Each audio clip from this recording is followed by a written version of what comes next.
नमस्कार श्रोते हो, दीपक रेगे कथाकथन चॅनलवर तुम्हा सगळ्यांचं मनापासून स्वागत. श्रोते हो, आज तुम्ही ऐकणार आहात जयश्री रुईकर यांच्या सोबत या कथासंग्रहातली कथा. पण तत्पूर्वी तुम्ही जर आत्ता चॅनलवर पहिल्यांदा आला असाल किंवा अजूनपर्यंत चॅनल सबस्क्राईब केलेलं नसेल तर प्लीज चॅनल सबस्क्राईब करा. श्रोते हो, ऐकूयात जयश्री रुईकर लिखित प्राक्तन. धारिया शेठने गाडी पोर्चमध्ये ठेवली आणि जिन्याच्या पायऱ्या चढून ते वर जायला लागले तसा बबलूच्या कण्हण्याचा आवाज त्यांच्या कानावर आला. जिन्याच्या खाली चिंचोळ्या जागेत बबलूचा संसार होता. एक लोखंडाची पेटी, एक गादी, ॲल्युमिनियमची थाळी आणि स्टीलचा तांब्या पेला.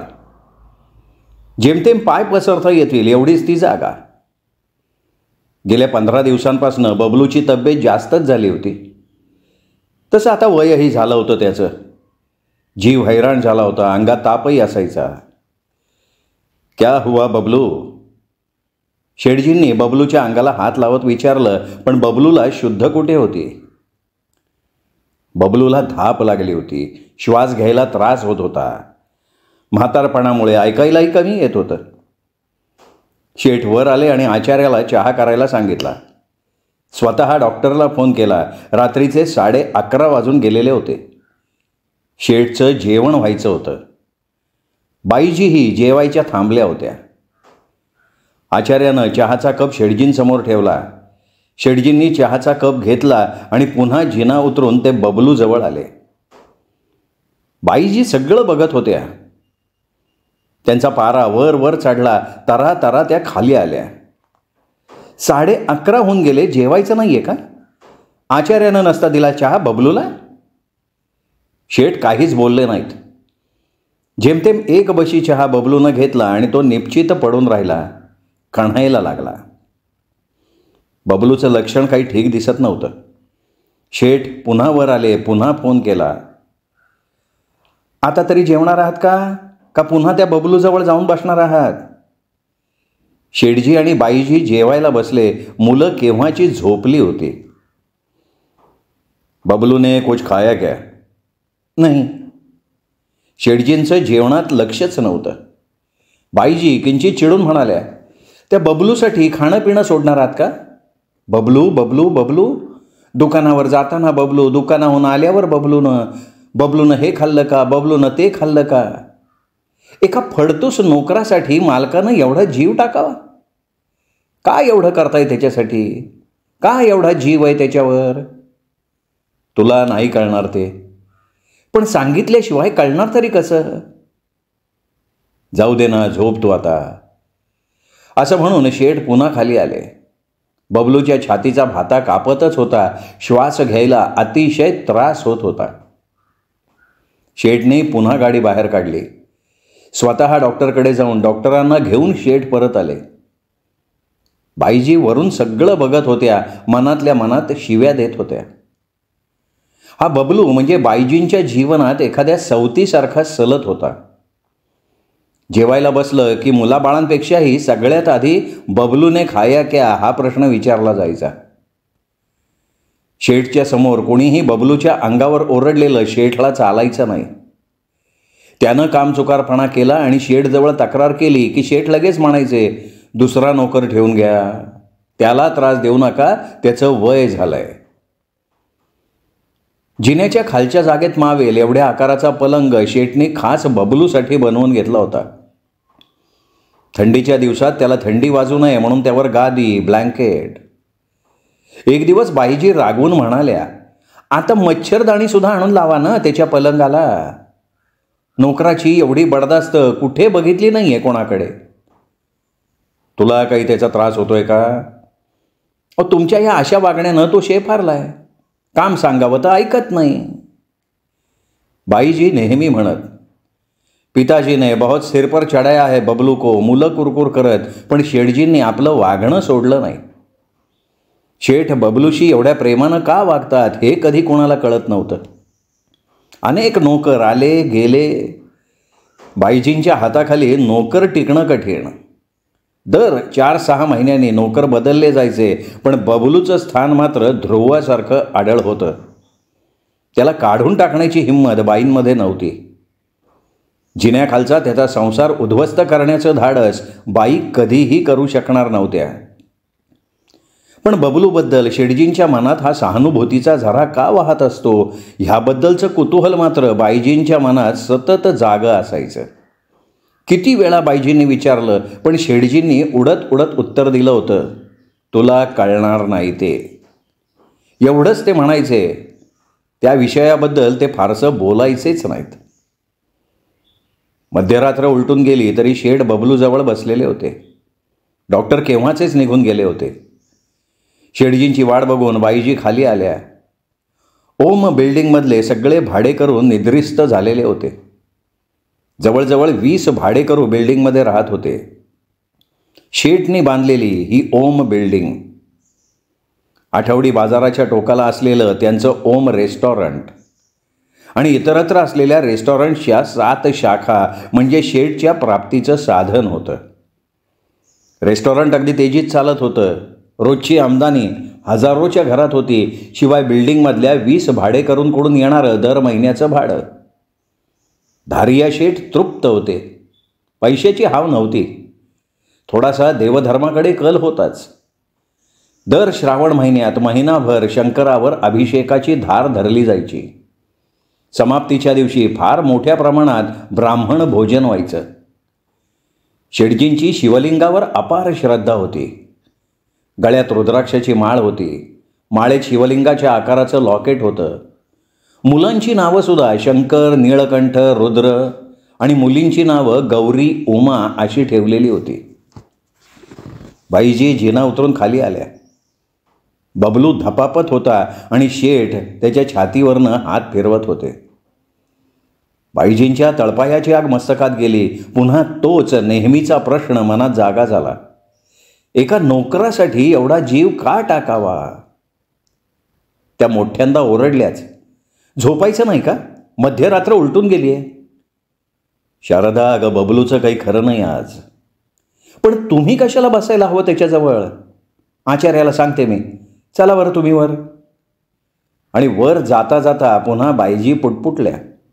बुड्ढा केव्हा मरणार आहे कुणास ठाऊक. शेठ वर आले. अंथरुणावर पडले.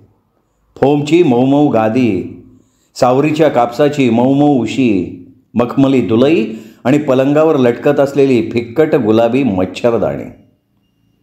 बऱ्याच वेळानं शेठजींचा डोळा लागला. पहाटेचा पहिला प्रहर झाला असावा. आचार्यानं आवाज दिला, बाईजी, बाईजी. शेठ गाढ झोपलेले असताना दारावरची बेल वाजवायची नाही असा नियम बाईजींनी घालून दिला होता. आचार्यानं दारावर टकटक केलं, पण रात्री उशिरा झोपल्यामुळे बाईजींचाही डोळा लागला होता. शेठजींचा मोठा मुलगा शंकर बाहेर आला.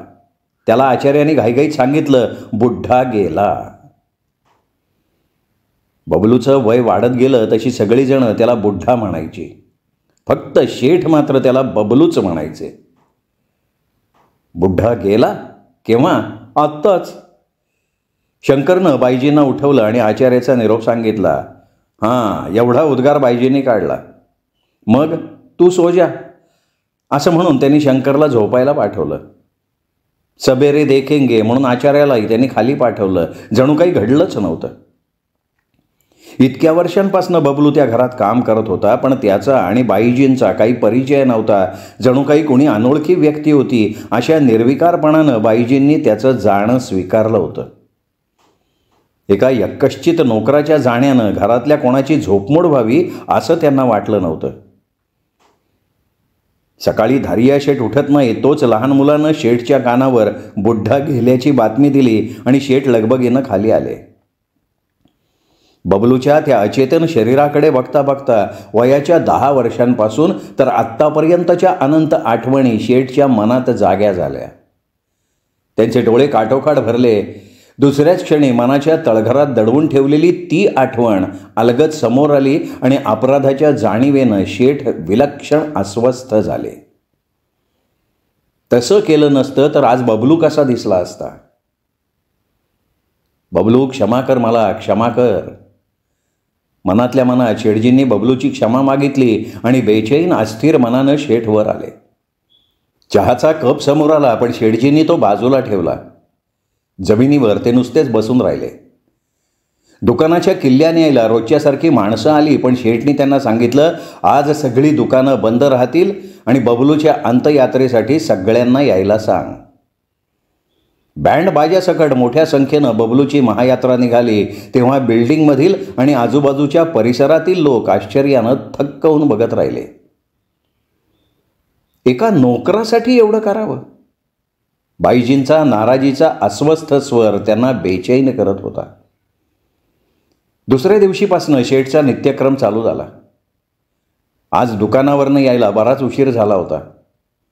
नेहमीप्रमाणे कार पार्क करून शेठ जिना चढून वर यायला निघाले आणि त्यांच्या कानावर आवाज आला, हे सगळं माझंय शेठ, हे सगळं माझंय. धारिया शेठ विलक्षण घाबरले. बबलूचा आवाज. त्यांच्या हातापायाला घाम फुटला. जिन्याचा कठडा त्यांनी हाताने गच्च धरून ठेवला. हे सगळं माझंय शेठ. पुन्हा आवाज आला आणि शेठ लगबगीनं वर आले. बेलवर ठेवलेलं बोट काढण्याचं भानच उरलं नाही. बेल घरात वाजतच होती. रात्रीच्या शांत वातावरणात तिचा आवाज घरभर घुमत होता. अहो हे काय? घामानं डबडबलेल्या शेठच्या चेहऱ्याकडे बघत बाईजींनी विचारलं, काय झालंय काय? चेहरा असा का दिसतोय? काही नाही, तू दार बंद कर पटकन. शेठ आत आले. हातपाय न धुता अंथरुणावर पडले. पांघरून डोक्यापर्यंत ओढून घेतलं. जेवायचं नाहीये का? नाही. दूध तरी घ्या. शेठ काहीही बोलले नाहीत. अस्वस्थ मनानं झोपण्याचा प्रयत्न करायला लागले. केव्हा तरी डोळा लागला आणि पुन्हा हे सगळं माझं आहे ना शेठ, असं म्हणून बबलू स्वप्नात येऊन विचारायला लागला. शेठजी ताडकन उठले. घरातले सगळे दिवे लावले. त्या प्रकाशात चेहरा दिसेनासा झाला. तसं त्यांना हायसं वाटलं. अहो काय झालंय तुम्हाला? असे का वागताय तुम्ही? सगळ्या खोल्यांमधले दिवे का लावून ठेवलेत? काही नाही ग. शेठ रुद्राक्षाची माळ ओढायला लागले. दुसऱ्या दिवशीपासनं शेठचं दुकानावरही लक्ष लागेना. घरी आले की जिना चढताना बबलूचा आवाज कानावर यायचा. त्याचा हे सगळं माझं आहे ना शेठ हा प्रश्न त्यांचा पाठपुरावा करत राहायचा. झोप येईना आणि झोप आली तर स्वप्नात सुद्धा बबलूच दिसायचा. धारिया शेठ विलक्षण अस्वस्थ झाले होते. बेचैनीने त्यांना घेरून टाकलं होतं. जेवणावरचं लक्ष उडालं होतं. कामात लक्ष लागत नव्हतं. कोणाला काही सांगताच येत नव्हतं.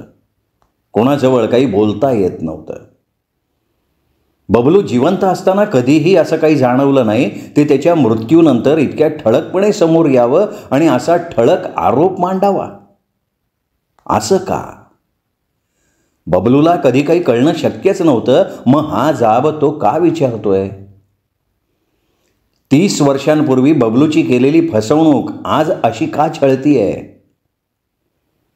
का पापाची फळं माणसाला अशा तऱ्हेनं चाखावी लागतातच? का माझ्याच कमकुवत मनाची ही स्पंदनं मला त्रास देत आहेत? केलेल्या अपराधाची, फसवणुकीची, पापाची अप्रत्यक्ष टोचणी मनात कुठेतरी सलतच होती का? म्हणून तर आपण बबलूची आस्थेनं रोज विचारपूस करत नव्हतो ना. बबलूच्या 13व्याला शेठजींनी सगळ्या बिल्डिंगला, नातेवाईकांना, दुकानातल्या सगळ्यांना जेवण दिलं. होम हवन, शांती केली. कोणाच्या तरी ऋणातनं मुक्त व्हावं तसं शेठजींना त्या दिवशी कृतकृत्य वाटलं. बाईजींना काहीच आवडलं नव्हतं. एका नोकरासाठी एवढं करावं हा प्रश्न नेहमीप्रमाणे त्यांच्या मनात घुमत होता. पण सगळ्यात कहर झाला तो रात्री बबलूचा रंगीत फोटो शेठजींनी दादाजींच्या फोटोजवळ समोरच्या हॉलमध्ये लावला आणि बाईजींच्या संतापाचा उद्रेकच झाला. एका नोकराला एवढं मानाचं स्थान द्यायला तो काय घरातला मेंबर होता का? लोक काय म्हणतील? काढून टाका तो फोटो तिथून. संतापानं थरथरत बाईजींनी निळकंठला आवाज दिला, हा फोटो काढून टाक बरं इथनं. बुढ्यानं जिवंत असताना तर छळलंच, पण आता गेल्यानंतरही असा भिंतीवर सतत डोळ्यासमोर फोटो काढून टाक. शेठ अगदी शांतपणे म्हणाले, कुणीही हात लावायचा नाही फोटोला, तो तिथेच राहणार. बाईजींचा नाईलाज झाला आणि त्या दिवशी शेठ कितीतरी दिवसांनी अगदी शांत शांत झोपले. बबलू स्वप्नात सुद्धा आला नाही. 1 महिन्यानं नवीन वर्षाची सुरुवात झाली. जानेवारीची कडक थंडी. गाडी पोर्चमध्ये उभी करून नेहमीसारखे रात्री 11 वाजता शेठ जिन्यावरनं जायला निघाले आणि अचानक पुन्हा तो आवाज आला, हे सगळं माझं आहे. शेठ कमालीचे घाबरले. मनाची शांती एकाएकी कोसळली. बेचैनी, अस्वस्थता याखेरीज वाट्याला काहीही येईना. शेठ अगदी त्रस्त झाले. इतकं सगळं करूनही पुन्हा हे असं का? रात्रंदिवस एकच प्रश्न. जेवण कमी झालं, वजन कमी झालं, एखाद्या आजाऱ्यासारखे शेठ दिसायला लागले. सगळ्या घराला काळजीनं घेरलं. मग सगळे श्रीमंती डॉक्टरी उपाय सुरू झाले. सगळ्या इन्व्हेस्टिगेशन्स झाल्या, संपूर्ण चेकअप झालं, सगळे रिपोर्ट्स निगेटिव्ह. शेठला मनाची बिमारी आहे, सायकॅट्रिस्टला दाखवावं लागेल. पण शेठ डॉक्टरांच्या पायी कंटाळून गेले. त्यांनी सायकॅट्रिस्टकडे जायला साफ नकार दिला. चांगली वाईट कुठलीही गोष्ट रोज रोज घडायला लागली की त्याची किंमत कमी होते, सवयच होऊन जाते. आपल्या आयुष्याचाच एक भाग म्हणून अप्रिय वाईट गोष्टींचाही माणूस स्वीकार करून टाकतो. वाईटातल्या वाईटालाही सामोरा जातो. शेठजीचंही तसंच झालं होतं. बबलूचा आवाज, बबलूचा प्रश्न, त्याचं स्वप्नात येणं, सगळ्याचा स्वीकार शेठने केला होता. पूर्वीसारखे आवाज ऐकता शेठ भ्यायचे नाहीत, पण अस्वस्थ मात्र जरूर व्हायचे. अस्वस्थता आणि बेचैनी हा त्यांच्या रोजच्या जगण्यातला एक अपरिहार्य भागच होऊन बसला. मनाला शांती मिळावी म्हणून मधून ओंकार आश्रमातल्या सत्संगात ते भाग घ्यायला लागले. 2-4 महिने बरे गेले आणि पुन्हा शेठजी त्रस्त झाले. बबलू पुन्हा स्वप्नात यायला लागला. जिना चढताना थंडगार बोटं मानेला स्पर्श करतायत असा भास व्हायला लागला. मध्यरात्र उलटून गेली असावी आणि शेठच्या स्वप्नात पुन्हा बबलू आला. आज एक नाही तर अनेक बबलू वर्तुळाकार शेठभोवती फिरायला लागले आणि हे सगळं माझं आहे ना असा सवाल शेठला विचारायला लागले. त्या वर्तुळाकार फिरणाऱ्या बबलूंना बघून शेठ अतिशय घाबरले आणि मोठ्यांदा ओरडले, अरे हो बाबा हो, सगळं तुझंच आहे. काय झालं? घामाने किती ओलेचिंब झालात? स्वप्न दिसलं का? बाईजींनी शेठला जागं केलं. एक विलक्षण दडपण, एक जबरदस्त भीती आणि त्याच्याही पलीकडे काहीतरी अगम्य, गूढ, अनाकलनीय असं काहीतरी घडणार असं शेठला वाटायला लागलं. कोणाजवळ तरी सगळं सांगून टाकावं आणि ह्या मनावरच्या ओझ्यातनं मुक्त व्हावं असं शेठला मनापासून वाटलं. बाईजींनी समोर केलेला पाण्याचा ग्लास त्यांनी तोंडाला लावला आणि ते बाईजीला म्हणाले, जरा बैस इथे अशी, आज सगळं सांगूनच टाकतो तुला. आधी खोलीचं दार लाव. मुलं झोपली आहेत ना? बाईजींनी दाराला बोल्ट लावला. शारदा, वडिलांना मी कधी बघितलं नाही. बघितलं ते फक्त फोटोतच. आई वयाच्या 6व्या वर्षी गेली माझी. मी एकुलता एक. मामा मामीकडे राहिलो. मामाचा जीव, पण मामी छळायची, खूप कामं सांगायची. एक दिवस मामीच्या रागावर घरातनं बाहेर पडलो. भटकत ह्या गावात आलो. खूप तहान लागली म्हणून एका टिनपाट चहाच्या दुकानाजवळ आलो. एक पोरगा चहा बनवून गिऱ्हाईकांना देत होता. त्याला प्यायला पाणी मागितलं. त्यांनी माझी सगळी चौकशी केली. त्याच्या त्या टिनपाट दुकानावर कब्बाशा विसळायच्या, स्टोव पेटवायचा, माल आणून द्यायचा. जे काही मिळेल त्या दोघांनी मिळून एक वेळ पोटभर जेवायचं, दुकानाच्या फळीवर रात्र काढायची. हा टिनपाट चहावाला म्हणजेच बबलू. बबलूनी मला आश्चर्य दिला. बबलू माझ्यासारखाच निराधार, मायेचं कुणीही नसलेला. एक दिवस दुकानासमोर लॉटरी विकणारा पोरगा उभा राहिला. गयावया करायला लागला. बबलूनं 2 तिकीटं घेतली. बबलूला लिहिता वाचता येत नव्हतं. मी नंबर बघितले. 2 दिवसांनी लॉटरीचा निकाल होता. सहज म्हणून मी निकाल बघितला तर बबलूला लाखाची लॉटरी लागली होती. माझी मती फिरली. बबलूचं तिकीट मी घेतलं, एका कपड्याच्या व्यापाऱ्याला विकलं आणि एक हॉटेल टाकलं. बबलूला खूप म्हटलं की तू माझ्या हॉटेलमध्ये भागीदार हो, पण बबलूला ते कधी पटलंच नाही.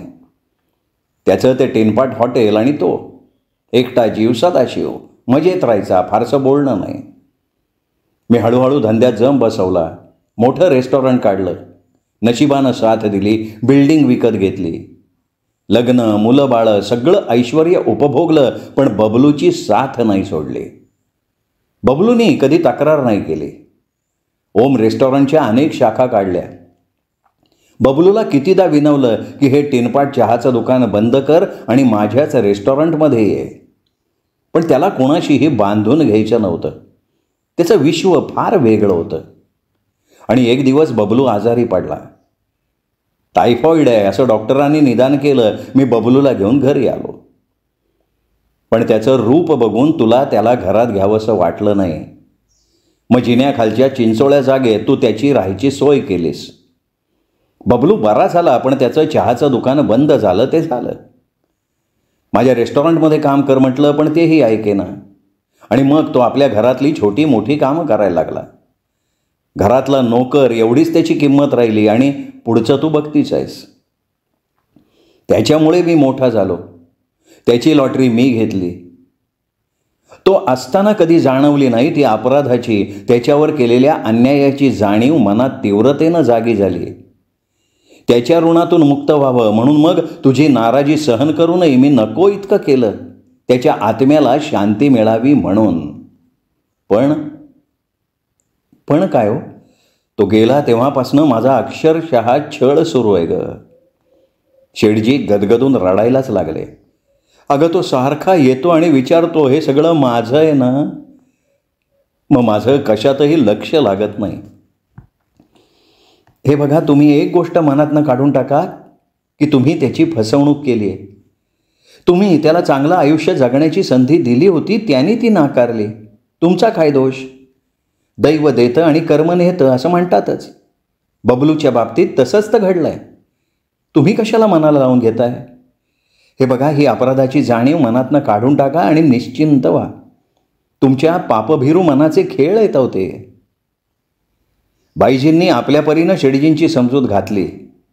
शेठला किती पटलं कुणास ठाऊक, पण बुडत्याला काडीचा आधार वाटावा तसा शेठजीला पत्नीचा आधार वाटला. मनावरचं दडपण दूर झाल्यासारखं वाटलं. आता आपण एकटे नाही तर आपल्या या पोखरण्याच्या जाणीवेत तिची साथ आहे अशा कल्पनेतही शेठजी बरेच स्थिरावले आणि त्या उतरत्या रात्री ते शांत झोपी गेले. पण माणसाचं मन इतकं साधं सोपं सरळ असतं का? वरवर दिसणारा माणूस वेगळा आणि त्याच्या अंतर्मनाचे व्यापार वेगळे. अगम्य, गूढ, अतर्क्य. कोणत्याही क्षणी माणूस कसा वागून जाईल हे कृती केल्यानंतरही त्याचं त्यालाच कळत नाही. नियती जशी माणसाला खेळवते तसं त्याचं मनही त्याला खेळवतं. समुद्रासारखं विशाल मन असणारे पुण्यात्मे फार थोडे. लाखो करोडोत असा एखादा सापडेल. बाकीची मनं अशीच सर्वसामान्य. असूया, मत्सर, हेवेदावे, सुखदुःखाचा, स्वार्थाचा विचार करणारे सगळे. आपणही या सगळ्यांपेक्षा वेगळे थोडेच आहोत. शेठ बरेच स्थिरावले तरी अधूनमधून मनाच्या पृष्ठभागावर ती जाणीव डोकं वर काढून उभी राहायची. बाईजींच्या मनातही त्या दिवसापासून बराच फरक पडला होता. एक दिवस शेठ दुकानावरनं आले तसं बाईजींनी त्यांना म्हटलं, बसस्टँडच्या बाजूला माझ्या नावाचा प्लॉट घेतला होता ना तुम्ही, त्यावर एक बबलूच्या नावानं धर्मशाळा बांधावी अशी इच्छा आहे माझी. काय सांगतेस? शेठजी आश्चर्यानं बाईजींकडे बघत राहिले. बबलूचा रागराग करणारी हीच बाई आहे का ती? प्रश्नच पडला त्यांच्या मनात. हो, अगदी अद्ययावत धर्मशाळा बांधायची. त्या धर्मशाळेत येणारा प्रत्येक प्रवासी, प्रत्येक रहिवासी त्याला तिथे फुकट राहता आला पाहिजे आणि त्याच्या एक वेळची जेवणाची सोय करायची, फक्त 1 रुपया घेऊन. आज धर्मशाळेचं उद्घाटन होतं नगराध्यक्षांच्या हस्ते. बबलू धर्मशाळा. धर्मशाळेच्या वरती मोठ्या अक्षरात नाव झळकत होतं.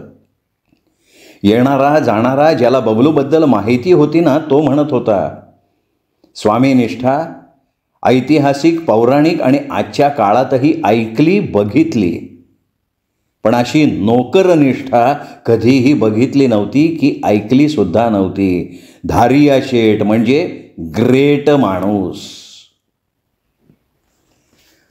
श्रोते हो, ही होती जयश्री रुईकर यांची कथा. प्राक्तन कथा नक्कीच आवडली असेल. व्हिडिओ लाईक करा, मित्रपरिवारात, नातेवाईकात शेअर करा. आणि हो, चॅनल सबस्क्राईब करायचं राहून गेलं असेल तर प्लीज चॅनल तेवढं सबस्क्राईब करा.